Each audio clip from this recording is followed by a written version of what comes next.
Gas आणि पेट्रोलची टंचाई ही जागतिक चिंतेची बाब बनली आहे। जगात वाढत्या लोकसंख्येमुळे वाहतूक आणि उद्योगासाठी इंधनाची मागणी उपलब्ध पुरवठ्यापेक्षा जास्त होत आहे। त्यामुळे आर्थिक अस्थिरता निर्माण होत आहे। ही बाब टाळण्यासाठी आपण सार्वजनिक वाहतुकीचा उपयोग करणे, कारपूलिंग करणे आणि कमी अंतरासाठी सायकलचा वापर करणे ह्या स्मार्ट सवयी अंगीकारल्या पाहिजे। आजकाल गॅसचा दर खूप वाढत आहे व पुरवठा कमी होत आहे। भारतासारख्या देशात जिथे बहुतेक LPG बाहेरून येतो तिथे प्रत्येक घरातील बचत ही देशाची मोठी ताकद ठरू शकते। आपण जर आज गॅसची बचत केली तर उद्या आपल्या देशाला संकटातून वाचवू शकतो।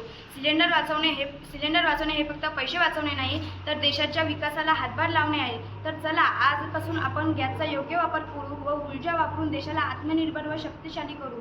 युद्धामुळे वाढलेले गॅसचे दर बचतीमुळेच होईल देशाचे उत्तर।